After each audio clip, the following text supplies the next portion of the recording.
What's up guys, CJ Boy, Feeling Rider here. Welcome to my channel. So for today's video guys, papunta tayo ngayon sa Casa ng RUSI. At eto, dito tayo ngayon sa Sumulong Highway. At sisilipin natin yung bagong motor na nilabas ng RUSI, which is ang RUSI RFI 175, no? Kasi pansin ko itong motor na to napag-uusapan sa social media na kahawig daw ng kilalang maxi scoot ng Yamaha na ang Nmax, at mayroon ding hawig daw sa PCX na sinamahan ng ADV. So tingnan natin in person tong motor na to, at sana merong stock dito sa RUSI branch na pupuntahan natin.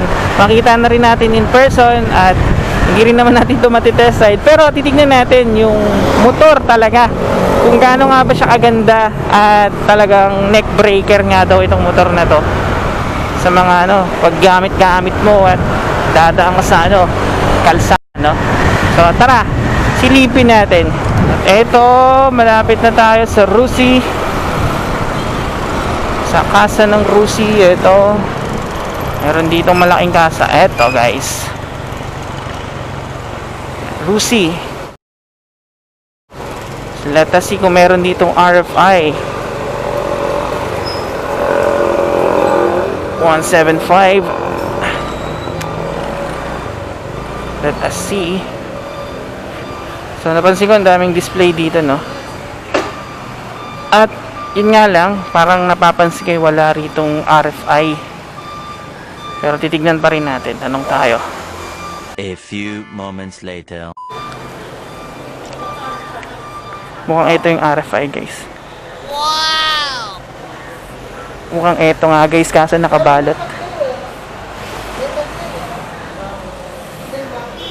Hindi ko nagkakamali, ito na yun. Kausap lang si sir, pero hindi ako nagkakamali. Ito ang RFI 175 guys. So nakabalot pa siya kasi, so di natin siya totally makita ng maayos.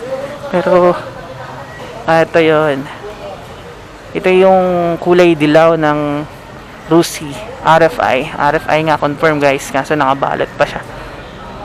So I think bagong dala lang to dito, at hindi pa siya totally i-display, kaya ito nakabalot pa siya ng mga plastic. Ayan. So napansin ko nga, mukha siya talagang Nmax, no guys. Hindi siya totally bulky pag nakita mo siya in person, pero I think pag umupo ka, mararamdaman mo na malaki. Stepboard niya is 10. Ito, keyless na rin siya guys. Keyless, ayan. Digital, yung panel niya, digital and analog combination. Ayun na rin guys. Hindi natin siya totally makita kasi nakabalot. Hindi naman natin pwedeng tanggalin to. Ito siguro yung kanyang fuel tank. So ayan. Ang kanyang rear brake, ayan, disc brake po siya guys. Ayan, disc brake. Eto. Oh, yung kanyang panggilid, uy, may balot pa. Akala ko transparent yung kanyang yung sa panggilid niya. Hindi naman. Malaki din yung kanyang gulong. Malapad. Anong size na ito? Hindi ko siya mabasa, madilim. So ipa-flash ko na lang sa video yung size ng gulong niya. Yung shock niya, dual shock. Ayan. Halo. Meron siyang windshield. So hindi natin siya totally makita talaga yung itsura niya kasi nakabalot pa guys.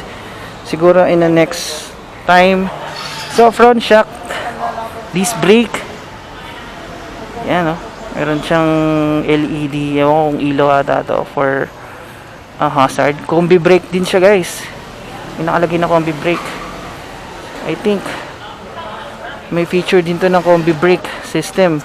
Though wala siyang hubs, pero combi brake siya. A good one.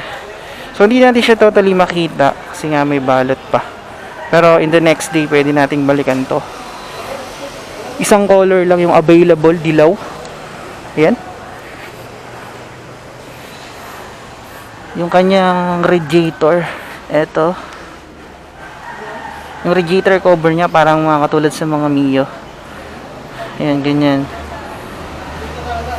Then, yun nga, stepboard niya parang katulad lang din ng Nmax. Nasa relax position ka. Pag ano, sinakyan mo siya. Puan, pansin ko, ayan, may elevated siya sa part na to. Ayan, pagdating dito, tataas dito, mayroong pansalon ng mga puwet natin. Dito, mukhang masarap din ang upo dito pag may angkas. Kasi malapad siya. Mga isang dangkal din yung ano. Good thing, keyless na siya guys. Ito, keyless. Ayan. May butas dito maliit. Ewan ko para saan to. Baka airflow. Not bad. Handlebar, wide enough. Maganda rin siya guys. Ito at least. For signal light, horn. Dito naman sa right part, may balot kasi hindi natin pwedeng pakailaman. Pero overall okay siya. Nmax look, PCX look, ADV look. No, pinagsama-sama na siya. Ayun. Front shock 175, dilaw tong kulay na to, which gandang kulay din, no. Kasi alam ko maraming kulay to, may blue and black. So ipa-flash ko na lang dito kung ano pa yung iba't ibang available colors dito. So ayan. Overall, this is the RFI 175. Sa susunod na bisita natin, sana ano na to, nakatanggal na talaga siya ng balot. Para mas makita natin siya ng buo talaga. Makita natin yung RUSI RFI 175 dito sa RUSI branch dito sa may Sumulong Highway.